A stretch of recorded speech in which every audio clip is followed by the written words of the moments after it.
എല്ലാവർക്കും good morning. അപ്പോൾ എല്ലാവർക്കും ഇന്നത്തെ ഒരു അത്യുഗ്രൻ വിശേഷത്തിലേക്ക് തന്നെ സ്വാഗതം. അങ്ങനെ നമ്മുടെ കല്യാണി ഐസുവിന് മുൻപിൽ നിന്ന് കരയുക. ഈ സമയം ഹരിയേട്ടനെ ആശ്വസിപ്പിക്കാനൊക്കെ ശ്രമിക്കുന്നുണ്ട്, പക്ഷേ ഒരാശ്വാസവും കിട്ടുന്നില്ല. അപ്പോഴാണ് കാർത്തിക വരുന്നത്. കല്യാണി, ദേ കാർത്തിക മാഡം വരുന്നുണ്ട്. അത് കേട്ടതും കല്യാണി ഭയങ്കര കരച്ചിൽ തുടങ്ങി. അപ്പോഴേക്കും കാർത്തിക ഓടി വന്നു. കല്യാണി, ശത്രുക്കളുണ്ടെന്ന് പറഞ്ഞതല്ലേ, എല്ലാവരും മുന്നറിയിപ്പ് കൊടുത്തതുമല്ലേ, എന്നിട്ടും എന്തിനാ ഇങ്ങനെ ഒരു ഇതുമില്ലാതെ നടന്നത്? അതുകൊണ്ടല്ലേ ഇങ്ങനെയൊക്കെ സംഭവിച്ചത്. ഞാനും പറഞ്ഞതാ ചേച്ചി, ഇന്നലെ രാത്രി മുതലേ എൻ്റെ മനസ്സ് ശരിയല്ല, ദുസ്വപ്നങ്ങൾ കണ്ടു. അതിൻ്റെ പേരില്ല ഞാൻ കിരണേട്ടനോട് പറഞ്ഞത് ഇനി ഒറ്റയ്ക്ക് പുറത്തിറങ്ങി നടക്കണ്ടെന്ന്. പക്ഷെ കേട്ടില്ല, കേൾക്കാതെ കിരണേട്ടൻ പോയതാ ഇതിനൊക്കെ കാരണമായത്. എനിക്ക് നല്ല സങ്കടമുണ്ട്. എന്ത് ചെയ്യണമെന്ന് ഓർത്തിട്ട് ഒരു പിടിയില്ല ചേച്ചി. കിരണേട്ടന് സീരിയസ് ആണെന്ന് തോന്നുന്നു, അതുകൊണ്ടാണ് ICUലേക്ക് കടത്തിയിരിക്കുന്നത്. ഇതുവരെ വിസിറ്ററിനെ അനുവദിച്ചിട്ടില്ല. എനിക്ക് നല്ല പേടിയുണ്ട് ചേച്ചി എന്നൊക്കെ പറഞ്ഞുകൊണ്ട് കരയുക. വിഷമിക്കണ്ട മോളെ, ഒന്നും സംഭവിക്കില്ല. എന്തായാലും ദൈവത്തെ പോലെ ഒരാൾ ഉണ്ടായിരുന്നല്ലോ രക്ഷിക്കാൻ. അതെ ചേച്ചി, അതാണ് എൻ്റെ ഏക ആശ്വാസം എന്നൊക്കെ പറഞ്ഞുകൊണ്ട് കല്യാണി ഇങ്ങനെ കരഞ്ഞുകൊണ്ട് തന്നെ നിൽക്കുക. അപ്പോഴേക്കും ഹരിയേട്ടൻ, കല്യാണി മോളെ വിഷമിക്കാതെ, എല്ലാത്തിനും ഒരു പരിഹാരം ഉണ്ടാക്കാം, നമുക്ക് എന്തെങ്കിലും ചെയ്യാം. കിരൺ സാറിന് ഒന്നും സംഭവിക്കില്ല. നിങ്ങളുടെയൊക്കെ പ്രാർത്ഥന ദൈവത്തെ കിരൺ സാറിൻ്റെ കൂടെയുണ്ട് എന്നൊക്കെ പറയണം. അപ്പോഴെനിക്കൊന്നും അറിയില്ല ഹരിയേട്ടാ, എൻ്റെ കിരണേട്ടനില്ലെങ്കിൽ പിന്നെ എനിക്ക് ജീവിക്കാൻ കഴിയില്ല എന്നും പറഞ്ഞുകൊണ്ട് കല്യാണി ഭയങ്കരമായിട്ട് തളർന്ന് കരഞ്ഞ് അവിടെ ഇരിക്കുക. കാർത്തികയും കല്യാണിയുടെ ഒപ്പം ഇരുന്ന് കരയുക. ഈ സമയമാണെങ്കിൽ പിന്നീട് കാണിക്കുന്നത് ജെറി ജോണിനെയാണ്. ജെറി ജോൺ ബൈക്കിൽ വന്നുകൊണ്ടിരിക്കുക. അതിനുശേഷം വീട് തുറന്ന് അകത്ത് കയറി. എന്നിട്ട് ഫ്രിഡ്ജ് തുറന്നു. ഫ്രിഡ്ജിൽ നിന്നും ഒരു നാടൻ മുട്ട എടുത്തു, അത് പൊട്ടിച്ചു. അതിനുശേഷം അത് വായിലേക്ക് ഒഴിച്ച് കുടിച്ചു. എന്നിട്ട് ഒരു ചിരിയും.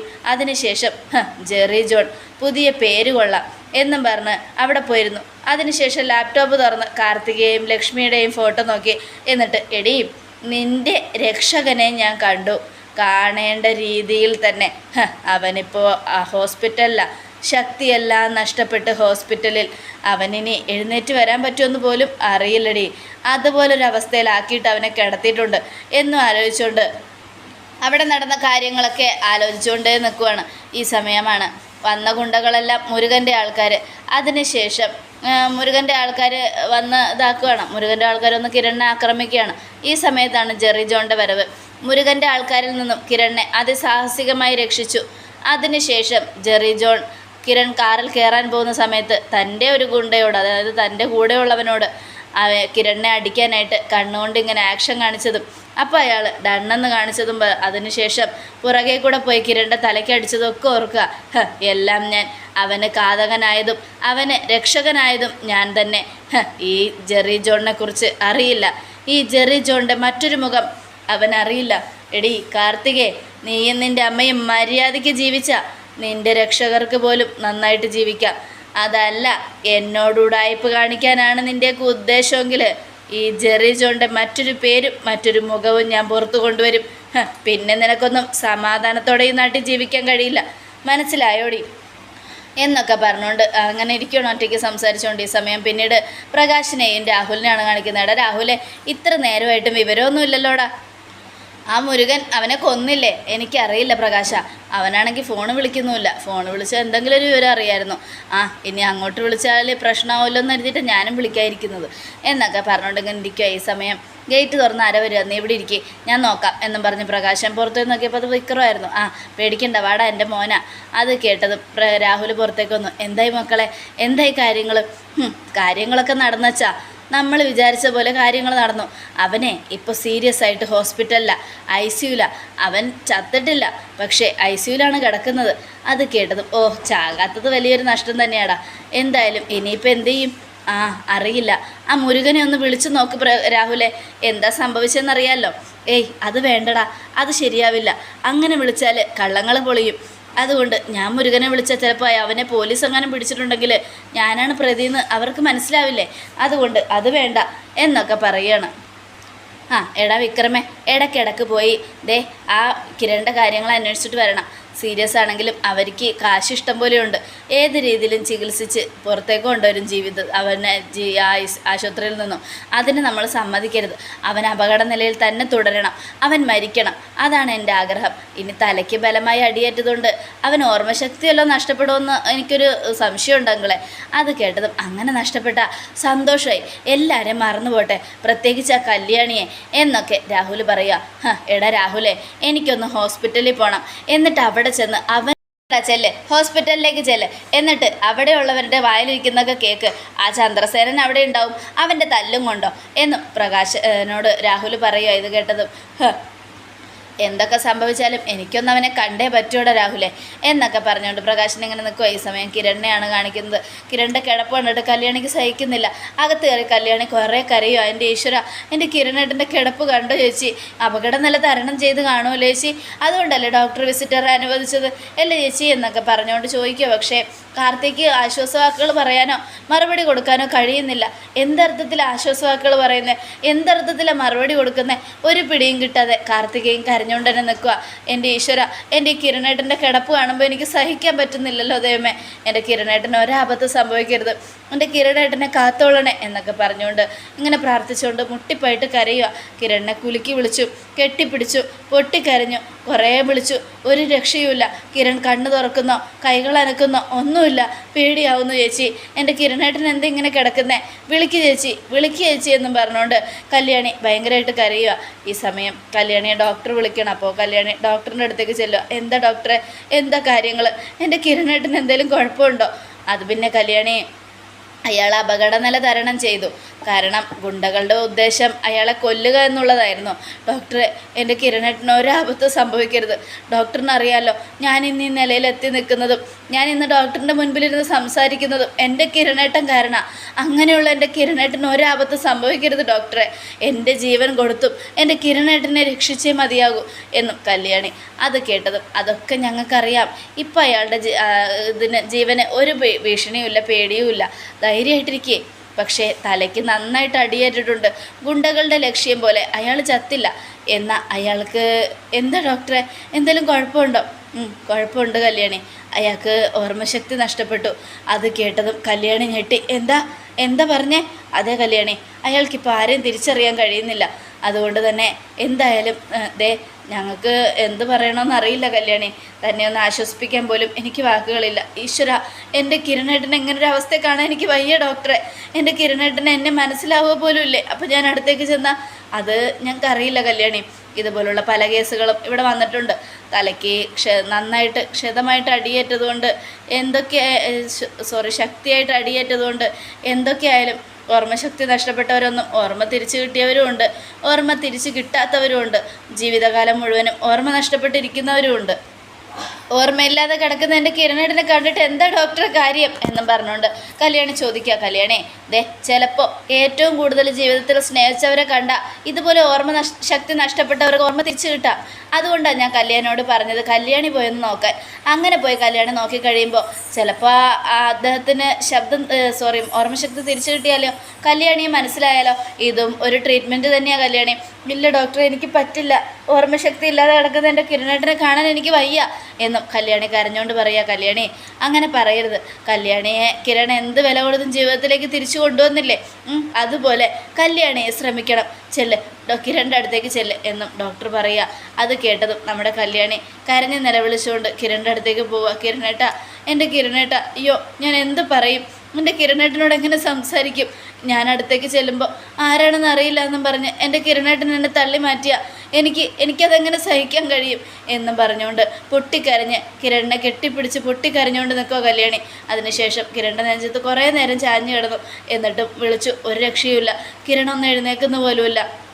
കല്യാണിയുടെ ശബ്ദം പോകുന്നത് പോലെ, സംസാരശേഷി നഷ്ടപ്പെടുന്നത് പോലെ, എന്തൊക്കെയോ തലയിലേക്ക് പെരുത്ത് കയറുന്നത് പോലെ, തല കറങ്ങുന്നത് പോലെ, എല്ലാം നഷ്ടപ്പെട്ട പോലെ കല്യാണി അങ്ങോട്ട് തളർന്ന് തരിപ്പണമായി നടന്നു പോകാനൊരുങ്ങുമ്പോൾ പെട്ടെന്ന് കല്യാണിയുടെ കൈകളിലേക്ക് ആരോ കയറി പിടിച്ചു. ആ പിടുത്തം കല്യാണി ഒന്ന് ഞെട്ടിച്ചു. ഞെട്ടലോടുകൂടെ കല്യാണി തിരിഞ്ഞു നോക്കിയപ്പോൾ അത് കിരണായിരുന്നു. കല്യാണി എന്നും പറഞ്ഞ് കിരണിൻ്റെ ആ ഒരു വിളി കേട്ടതും കല്യാണിയുടെ ശ്വാസം നേരെ വീണു. ആ പെരുത്ത് കയറലെല്ലാം ശരിയായി, എല്ലാം ശരിയായി. കല്യാണം ഓടിച്ചെന്നു. കിരണേട്ട, അതെ നിൻ്റെ കിരണേട്ടൻ തന്നെയാ, എനിക്ക് ഒരു കുഴപ്പമില്ല. കിരണേട്ടന് എന്നെ മനസ്സിലാവുന്നുണ്ടോ? പിന്നെ മനസ്സിലാവാതെ എൻ്റെ കല്യാണി എനിക്ക് മനസ്സിലാവാതിരിക്കുമോ കല്യാണി എന്ന് പറയുക. ഈശ്വര, നിങ്ങളോട് എത്ര നന്ദി പറഞ്ഞാലും തീരില്ല, ഒരായിരം നന്ദി, കോടി നന്ദി എന്നൊക്കെ പറഞ്ഞുകൊണ്ട് കല്യാണി കരയുക. എന്തിനാ ഇങ്ങനെ കരയണേ, എന്തിനാ വിഷമിക്കണേ? എന്നെ മനസ്സിലാവാത്ത എൻ്റെ കിരണേട്ടനെ ഒന്ന് ചിന്തിക്കാൻ പോലും എനിക്ക് കഴിയില്ല കിരണേട്ട, അതുകൊണ്ടാണ് കരയുന്നത് എന്നൊക്കെ പറയുകയാണ് കല്യാണി. എന്തായാലും ഇത് എൻ്റെ ഒരു പ്ലാനായിരുന്നു. അപ്പോൾ ഡോക്ടർ വന്നു. അതേ കല്യാണി, താൻ തളർന്നിരിക്കുന്നത് കാണാൻ വയ്യാത്തതുകൊണ്ടാണ് കിരണിൻ്റെ ഓർമ്മശക്തി നഷ്ടപ്പെട്ടു എന്ന് ഞാൻ തന്നോട് പറഞ്ഞതും അതിന് ശേഷമല്ലേ താൻ ഇത്രയും കൂടെ ഇതായിട്ട് പോയി കിരണിൻ്റെ അടുത്തേക്ക് ചെന്നത്. ഇതിനു വേണ്ടിയാണ് ഞാൻ എന്നെ ആക്രമിക്കാൻ ശ്രമിച്ചവർക്ക് എൻ്റെ മരണമായിരുന്നു കേൾക്കേണ്ടിരുന്നത്. എന്നാൽ എൻ്റെ മരണം കേൾക്കാത്തതിൻ്റെ പേരിൽ അവർക്ക് ഒരുപാട് സങ്കടമായി കാണും. അതുകൊണ്ട് നമ്മൾ അവരെ ഒരു കോമാളിയാക്കാൻ വേണ്ടി മാത്രമാണ് എൻ്റെ ഓർമ്മശക്തി നഷ്ടപ്പെട്ടു എന്ന് ഞാൻ പറയാൻ പോകുന്നത്. എന്തായാലും അങ്ങനെ വേണം ഇനി തുടരാൻ. നമുക്ക് പ്രിയപ്പെട്ടവരൊക്കെ മാത്രം അറിഞ്ഞാൽ മതി എനിക്ക് ഓർമ്മശക്തി ഉണ്ടെന്ന്. എന്നാൽ നമുക്ക് ചുറ്റുമുള്ളവർ, നമ്മുടെ ശത്രുക്കൾ, അവരറിയാനേ പാടില്ല എനിക്ക് ഓർമ്മശക്തി ഉണ്ടെന്ന്. കേട്ടല്ലോ? അത് കേട്ടതും ശരി കിരണേട്ടാ, അങ്ങനെ തന്നെ ചെയ്യാം. പക്ഷേ നമ്മളെങ്ങനെ ജീവിക്കും? എനിക്ക് നല്ല പേടിയുണ്ട്. എനിക്ക് ആ ശത്രുക്കളെ പേടിയാണ്. പാവമെന്ന് വിചാരിച്ച് മനുഷ്യത്വത്തിൻ്റെ പേരിൽ നമ്മൾ വിട്ടുവെക്കുന്നത് കൊണ്ടാണ് കിരണേട്ട ഇങ്ങനെയൊക്കെ സംഭവിക്കുന്നത്. വിക്രമും രാഹുലും പിന്നെ പ്രകാശനും ഒക്കെ കൂടെ ചേർന്ന എൻ്റെ കിരണേട്ടനെ ആക്രമിക്കുന്നത്. അതുകൊണ്ട് എനിക്ക് നല്ല പേടിയുണ്ട് കിരണേട്ട. എനിക്ക് പേടിയുണ്ട് കിരണേട്ടന്. കുഴപ്പമൊന്നുമില്ലല്ലോ അല്ലേ? ഇല്ല കല്യാണി, എനിക്കൊരു കുഴപ്പമില്ല. ഞാൻ പറഞ്ഞില്ലേ, എന്തായാലും നമ്മളെ സ്നേഹിക്കുന്നവർ മാത്രം അറിഞ്ഞാൽ മതി എനിക്ക് ഓർമ്മശക്തി ഉള്ള കാര്യം. മറ്റാരും അറിയണ്ട. പിന്നെ വീട്ടിലെല്ലാവരോടും പറഞ്ഞോ? അമ്മയൊഴികെ എല്ലാവരോടും പറഞ്ഞു കിരണേട്ട എന്ന് പറയാം. അമ്മ അറിഞ്ഞ അമ്മയ്ക്കിത് സഹിക്കാൻ കഴിയില്ല കല്യാണി എന്നൊക്കെ പറഞ്ഞുകൊണ്ട് കിരൺ ഇങ്ങനെ നിൽക്കുക. ആശ്വാസമായി എന്നും പറഞ്ഞ് കിരണിൻ്റെ കൈ ചേർത്ത് പിടിച്ചൊരു ഉമ്മയൊക്കെ കൊടുത്ത് കല്യാണി ഭയങ്കര സമാധാനത്തോടെ നിൽക്കുക. ഈ സമയമാണെങ്കിൽ പിന്നീട് CS-നെയാണ് കാണിക്കുന്നത്. CS സോണിയുടെ വീട്ടിലെത്തി. എന്നിട്ട് കോളിംഗ് ബെല്ലടിച്ചപ്പോൾ സോണി ഒന്ന് വാല് ഓർക്കുക. വന്നോ എന്നും ചോദിക്കുകയാണ്. അപ്പോൾ നിങ്ങളുടെ അമ്മ എവിടെ? അമ്മ മുകളിലുണ്ടച്ചാ. ഞാൻ എവിടെയുണ്ട് ചന്ദ്രേട്ടാ. രൂപേ, താനൊന്ന് പെട്ടെന്ന് റെഡിയാവ്. എവിടേക്കാ ചന്ദ്രേട്ടാ? അതൊന്നും പറയാനില്ല, താ പെട്ടെന്ന് റെഡിയാവ്. പോകുന്ന വഴിക്ക് പറയാം. അമ്മയും കുട്ടി എവിടെയെങ്കിലും കറങ്ങാൻ പോവായിരിക്കും അല്ലേ? പൊയ്ക്കോ, ഞങ്ങൾ തടസ്സമാവുന്നില്ല എന്ന് പറയാം. അപ്പോൾ രൂപ റെഡിയാവാനായിട്ട് പോയി. മക്കളെ, നിങ്ങൾക്കൊരു തടസ്സമാവാനും നിങ്ങൾക്കൊരു ശല്യമാവാതിരിക്കാനാണ് ഞാൻ അയാളെയും കൂട്ടി പോകുന്നത്. അതിനെ ഞങ്ങളുടെ ഹണിമൂൺ ട്രിപ്പൊക്കെ നേരത്തെ കഴിഞ്ഞു കേട്ടോ എന്നും പറഞ്ഞ് സോണി ഇതാക്കുക. മോളെ, കുടിക്കാൻ കുറച്ച് മോരും വെള്ളം തരാവോ? തരാച്ചാ. യാമിനി ചേച്ചി ഇവിടെ ഇല്ല, മാർക്കറ്റിൽ പോയിരിക്കുക. ഞാൻ എടുത്തോണ്ട് വരാം എന്നും പറഞ്ഞുകൊണ്ട് സോണി അടുക്കളയിലേക്ക് പോവുക. അപ്പോൾ CS മോനെ, എടാ മോനെ ആൽബി, ആകെ പ്രശ്നമാടാ. എന്താ അങ്കിളെ? അത് എല്ലാം തകർന്നടാ. ശത്രുക്കൾ പണി പറ്റിച്ചടാ മോനെ എന്ന് പറയാം. എന്താ കാര്യം? എന്തൊക്കെയാണ് അങ്കിളി പറയുന്നതൊന്നും മനസ്സിലാവുന്നില്ലല്ലോ. എടാ മോനെ, കിരണിനെ ശത്രുക്കൾ ആക്രമിച്ചു. അവരെല്ലാവരും കൂടി ചേർന്ന് എൻ്റെ മോനെ അപകടപ്പെടുത്തിയിടാ. അവനിപ്പോൾ ഹോസ്പിറ്റലില്ല, ICUല. കല്യാണി മോള് വിളിച്ചിരുന്നു. എനിക്കിത് സോണിയോടും രൂപയോടും പറയാൻ കഴിയില്ല. അതുകൊണ്ടാണ് മോനെ നിന്നോട് പറയുന്നത്. എനിക്ക് പേടിയാവുന്നട മോനെ. ഈശ്വര, ശത്രുക്കളുണ്ടെന്ന് പറഞ്ഞതല്ല അങ്കിളെ. എന്നിട്ടും എന്തിനാ കിരണും കല്യാണി ഇങ്ങനെ ഒരു മുന്നറിയിപ്പില്ലാതെ നടന്നത്? എല്ലാ മുന്നറിയിപ്പും കൊടുത്തിട്ടും ഒരു ശ്രദ്ധയില്ലാതെ നടന്നുകൊണ്ടല്ലേ ഇതൊക്കെ സംഭവിച്ചത്? അതെ മോനെ, അതെ, അത് തന്നെ എൻ്റെയും പേടി. ശത്രുക്കൾ നിസ്സാരക്കാരല്ല. അവർ വലിയ ഭീഷണിയാണ് മുഴക്കിയിരിക്കുന്നത്. എൻ്റെ മോനെ കൊല്ലും. അതുകൊണ്ട് എനിക്ക് നല്ല പേടിയുണ്ട്. എത്രയും പെട്ടെന്ന് ഹോസ്പിറ്റലിൽ എത്തണോടെ മക്കളെ. അവിടെ ചെന്നാലേ അറിയൂ കിരണിൻ്റെ ഇതെന്താന്ന്. അവന് ഒരാപത്ത് സംഭവിക്കരുതെന്ന് എൻ്റെ പ്രാർത്ഥന. ശത്രുക്കൾ ഒരുപാടാണ്. രാഹുലും പ്രകാശനും വിക്രമും ഒക്കെ ശത്രുക്കളാണ്. അതേ അങ്കിളെ, അതുകൊണ്ടാണ് പറഞ്ഞത് ഇത്തിരി മുന്നറിയിപ്പോടെ ഇരിക്കാൻ. അങ്കിളുടെ ആൻറ്റിയുടെ ആങ്ങളെ ഇതാക്കി വിട്ടപ്പോഴേ ഞാൻ പറഞ്ഞതല്ലേ അയാൾ എന്തെങ്കിലും ചെയ്യുമെന്ന്. അതെ, അത് ശരിയാണ് മോനെ. അറിഞ്ഞില്ലല്ലോ അവന് ഇത്രയ്ക്കും ധൈര്യം ഉണ്ടാവുമെന്ന്. എൻ്റെ മോനെ എന്തെങ്കിലും ചെയ്യാനുള്ള ധൈര്യം അവനുണ്ടെന്ന് ഞാൻ അറിഞ്ഞിരുന്നെങ്കിൽ എൻ്റെ ഗുണ്ടകളെ വിട്ട് അവനെ ഞാൻ തീർത്താനായിരുന്നു. മനസാക്ഷി എന്ന് പറഞ്ഞ് അവനെ വെറുതെ വിട്ടതാണ് തെറ്റായിപ്പോയത്. രൂപയുടെ വാക്ക് കേട്ട് മാത്രമാണ് ഞാൻ അവനെ വെറുതെ വിട്ടത്. എൻ്റെ ഭാര്യയിൽ നിന്നും 10-25 വർഷം എന്നെ അകറ്റിയ അവൻ ഇനി എൻ്റെ മക്കളെയും എന്നിൽ നിന്നും അകറ്റും. എനിക്ക് പേടിയുണ്ട് മോനെ. ഇപ്പോഴാണ് ജീവിക്കണമെന്നും ജീവിതത്തിനൊരർത്ഥം ഉണ്ടായതെന്നും ഒക്കെ മനസ്സിലായത്. ആ സമയത്ത് അവനിങ്ങനെ ചെയ്താൽ അതെനിക്ക് സഹിക്കാൻ പറ്റില്ല മോനെ എന്ന് പറഞ്ഞുകൊണ്ട് നമ്മുടെ CS കരയുക. അങ്കിൾ വിഷമിക്കാതെ, കിരണിനൊന്നും സംഭവിക്കില്ല. കല്യാണിയുടെ പ്രാർത്ഥന കിരണിന് ഒരാപത്ത് സംഭവിക്കാൻ അനുവദിക്കില്ല. അങ്കിൾ ധൈര്യമായിട്ടിരിക്കുക എന്നൊക്കെ പറഞ്ഞുകൊണ്ട് ആശ്വസിപ്പിക്കുകയാണ്. പക്ഷേ എത്രയൊക്കെ ആശ്വസിപ്പിച്ചിട്ടും ഒരു കാര്യമില്ല. ഹോസ്പിറ്റലിലെത്തിയാലല്ലേ അറിയൂ കിരൺ എന്താ സംഭവിച്ചതെന്ന്. കിരണിന് ഓർമ്മശക്തി നഷ്ടപ്പെട്ടോ? കിരണിന് ഓർമ്മശക്തി നഷ്ടപ്പെട്ട് സങ്കടപ്പെട്ട് കിടക്കുവാണോ? ഇനി കല്യാണി കരയുവാണോ? എന്തോ എന്തോ ഒന്നും അറിയില്ല. ഒന്നും അറിയാതെ ഹോസ്പിറ്റലിലേക്ക് പോകാൻ പേടിയാടാ മോനെ, നല്ല പേടിയുണ്ട്. അവിടെ ചെന്ന് കഴിയുമ്പോൾ എന്ത് കാഴ്ചയായിരിക്കും എനിക്ക് കാണേണ്ടി വരുന്നത്. എൻ്റെ മോൻ ശബ്ദം പോലും ഇല്ലാതെ കിടക്കുന്നതോ, ഇല്ല ഓർമ്മ ശക്തി ഇല്ലാതെ ഞങ്ങളെ ഒന്നും തിരിച്ചറിയാതെ കിടക്കുന്ന എൻ്റെ മോനോ, അതും അല്ലെങ്കിൽ ഞങ്ങളെയൊക്കെ സ്നേഹത്തോടെ പഴയതുപോലെ ഞങ്ങളോടൊപ്പം അടിച്ചു പൊളിച്ച് നടക്കുന്ന ഞങ്ങളുടെ മോനോ, ഒരു പിടിയും കിട്ടുന്നില്ല എന്നും പറഞ്ഞുകൊണ്ട് കരയോണം. അങ്ങളെ ആ രാഹുലിനെ വെറുതെ വിടരുത്, അവൻ ഒറ്റൊരുത്തനാണ് ഇതിനൊക്കെ കാരണം. അതേടാ വിടില്ല ഞാൻ, വെറുതെ വിടില്ല ഞാൻ എന്നും പറഞ്ഞുകൊണ്ട് CS ഇങ്ങനെ ദേഷ്യപ്പെട്ട് നിൽക്കുകയാണ്. അതോടുകൂടെ എപ്പിസോഡ് അവസാനിക്കുകയാണ്. നാളത്തെ ഒരു തകർപ്പൻ വിശേഷത്തിനായിട്ട് കാത്തിരിക്കുക. എല്ലാവർക്കും ഒരിക്കൽ കൂടെ നല്ലൊരു ശുഭദിനം തന്നെ ആയിക്കോട്ടെ.